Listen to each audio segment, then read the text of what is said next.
He holds the bolt up against the broken fitting of the disabled locomotive, and a flicker of hope ignites within him. The diameter matches, the length aligns, and the thread profile looks identical. But as he threads it by hand, it catches on the second turn and halts. He reaches for another bolt from the same bin. The outcome is the same. 2 more bolts from different suppliers yield similar failures. None fit. The locomotive has stood still in the depot for 6 days. A silent testament. Julian Vane speaks of a history often overlooked, the tale of the standardized screw.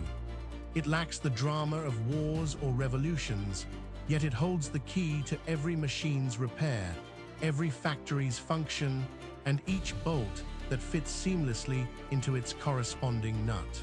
This compatibility is not mere chance.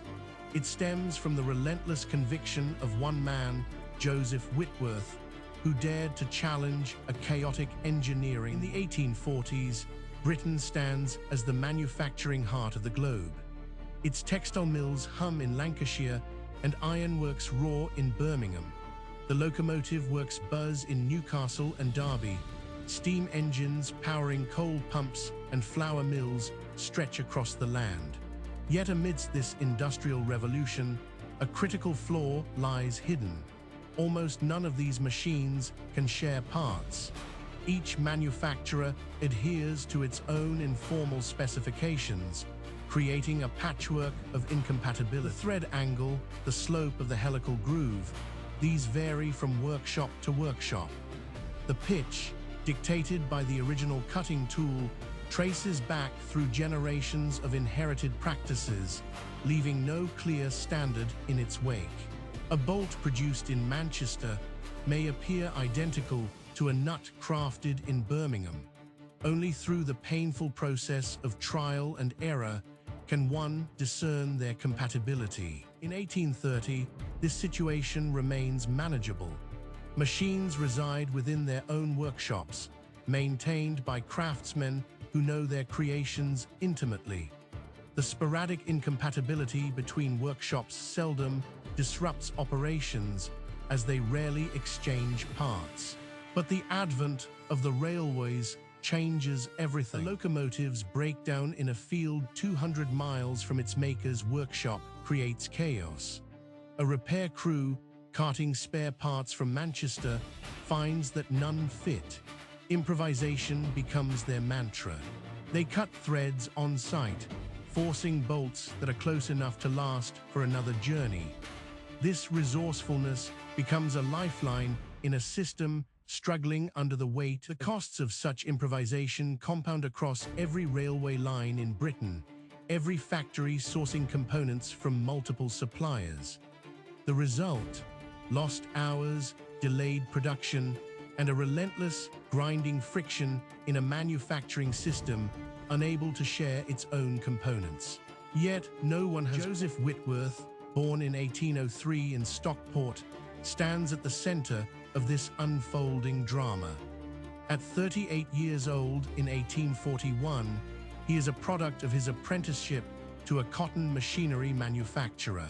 Trained under the meticulous Henry Maudslay, Whitworth learns that consistent specifications require measurements of while most British manufacturers rely on the skilled hand of a craftsman producing quality but inconsistent work, Whitworth adopts Maudslay's rigorous standards.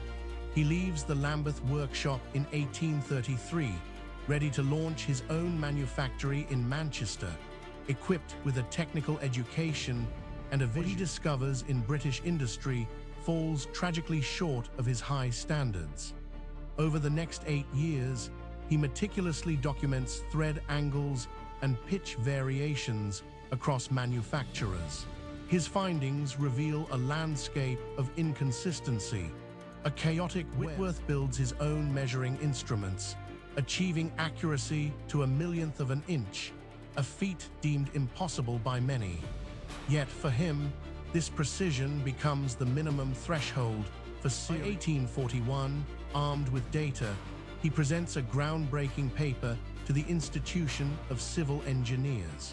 Titled a uniform system of screw threads, it provides a single standard thread geometry for British manufacturing, a 55 degrees thread angle, meticulously chosen from the practices of various. His proposal details a defined relationship between bolt diameter and thread pitch, ensuring mechanical strength while remaining manufacturable. Every variable is specified, every choice reasoned. Yet the institution receives his paper with mere. The manufacturers respond with objections rooted in practicality. A factory that has relied on its specifications for years faces real costs in transitioning to Whitworth's standard. Cutting tools must be replaced, gauges recalibrated, and customers accommodated. Each expense weighs heavily on their shoulders. The benefits of Whitworth standardization are theoretical, promising a future where any bolt fits any compatible nut. But for individual manufacturers, the costs are immediate and tangible. The fear of bearing those expenses alone. Whitworth understands the dilemma. He knows that for change to happen, he must find those who cannot afford to wait.